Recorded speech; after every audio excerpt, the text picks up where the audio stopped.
We do. Who's missing? He's probably not here yet. You should be. He's never on time. Is Jeff Bertowski here? He's here. Did he show up? There he is. Jeff, you're here. Come here. Come here, my friend. Oh my God.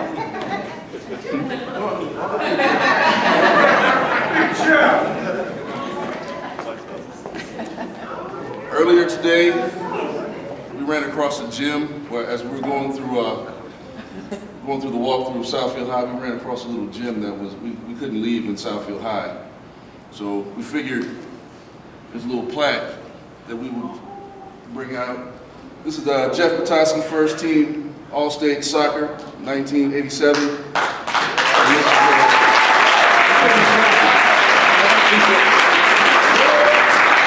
It's complete with like 30 years of dust on it too. Thank you. So, this was, I think, the bright idea, because to actually present this here was not my idea, this wonderful young lady's idea. It was the crafty nature of my friend here to be able to access that picture. I'm here because I wouldn't miss the opportunity to embarrass you. Thank you. That's my sole goal. Thank you, man.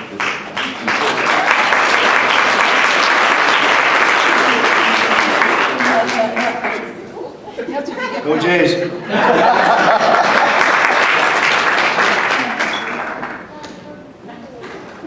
Seriously, it's been sitting in the school for 30 years. Everything else is gone out of the displays, except that. Earlier in the year, I had put a Facebook post, some of you saw it if you're on Facebook, about an event to name the football field for Hank Mulder. And fortunately, due to circumstances that were not in our control, that wasn't able to happen to make it for the event today. However, we have Marlon, who for some reason is walking back over to sit down.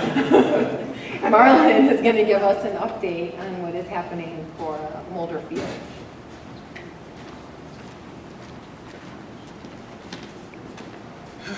Thank you.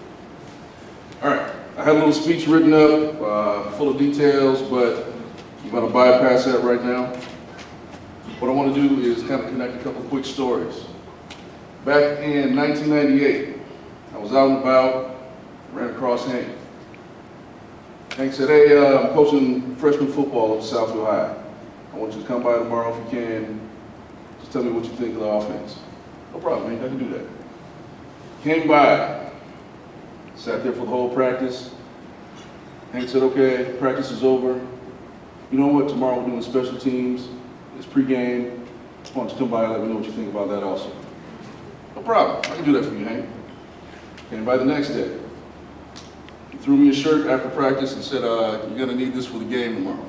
That was it. If you know Hank, you know that's the type of guy that he is. As we coached together throughout the years, been there ever since 1998. 2003, I believe it was October 18th. It was homecoming game. Hank and I sat in the press box and we talked about some of the things that he wanted to see happen at Southfield High. One of the big things is he wanted to see participation from alumni. He wanted to see an alumni group. He wanted to see the homecoming games, the stands filled, everybody there having a good time wearing old tight varsity jackets, stuff like that. That is actually coming to fruition now, thanks to him.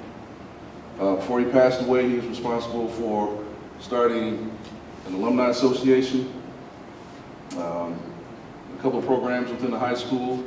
That's all because of Hank. The next day after homecoming, Hank passed away, October 19th.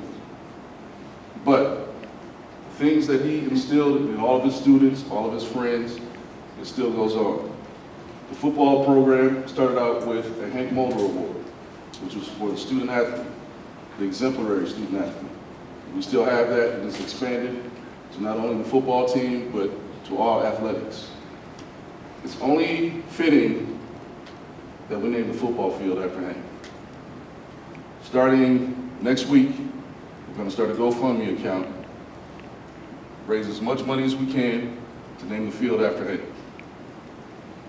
Hopefully by the end of the school year, we'll be able to at least get a plaque, something that memorializes Hank, and we can get the stadium dedicated to him with everyone's help. So before you leave today, make sure you get in contact with somebody. Make sure we've got your email addresses, your phone numbers, so we can keep in contact with you. And we jump on this next week. Let's go, Blue Jays. All right.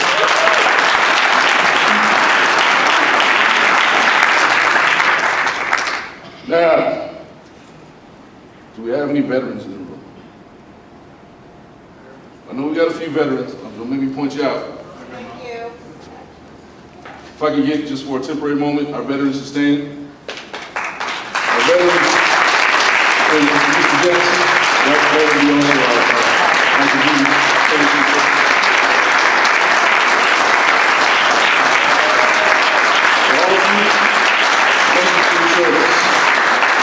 Oftentimes it doesn't go, it goes without saying that, you know, it's a thoughtless job that we do. As a veteran myself, 18 years in the United States Air Force, you don't get the thanks sometimes that you should, and we thank you for your service. We planned the class reunion. We wanted to make sure that it was a gathering that was fitting of 30 years.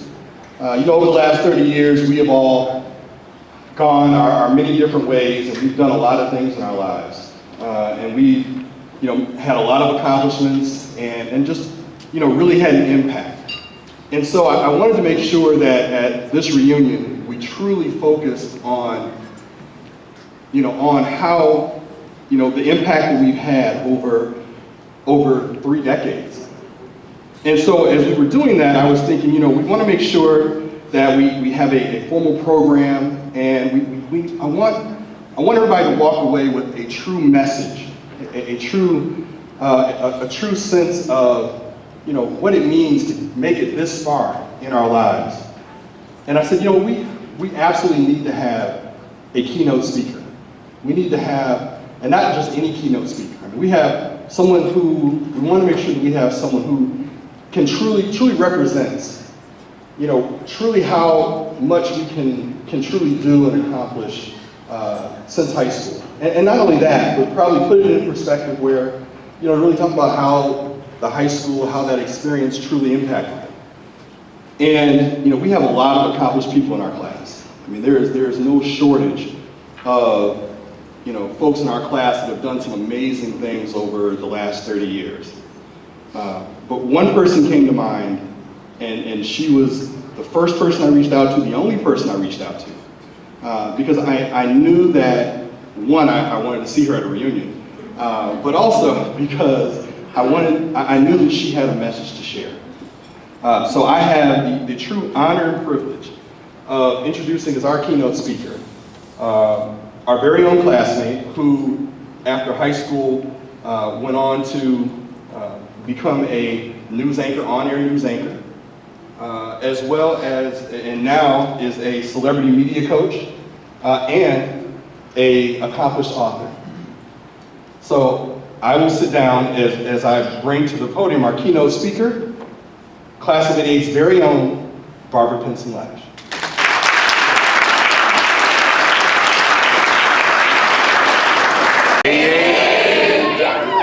Okay.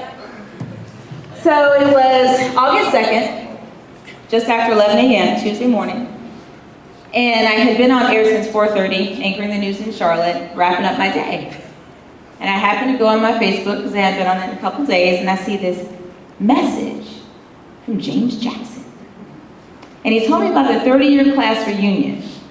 I'm like, what? And he mentioned if I would be willing to be a keynote speaker, if I would consider it. So I'm like, yeah. But the first thing that two things went through my mind. First, it has been 30 years, y'all. It's one thing to know that we're almost halfway to 100. It's another thing to see it in writing and say, oh my goodness. Other people will now acknowledge that we're about to be halfway to 100. I'm just saying. The second thing that went through my mind was, on the rock right now. I'm a bassist, I can't even get down. I'm not this naturally, no. But I'm known to rock the microphone because I get stupid. And then I'm at work like, oh wait. But I remember, it's like memories just come flooding back about the times that we had at Southfield High School. Now I know I was a latecomer. I came my junior year, stayed through my senior year. Not everyone embraced me right away, but that's okay, because I entered into, I'm just being real, I came into a family that had such profound relationships and bonds already established.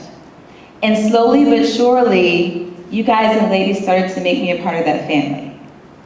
And I gotta tell you, that has really just meant the world to me throughout my career. You don't really think about it as you go through life until you have to reflect. When you see that reunion there, and you see 30 years, and you just start thinking back. Would you agree with that? The bonds and the friendships, and I haven't spoken to many of you in many years. James has been so awesome. Let's give him a round of applause.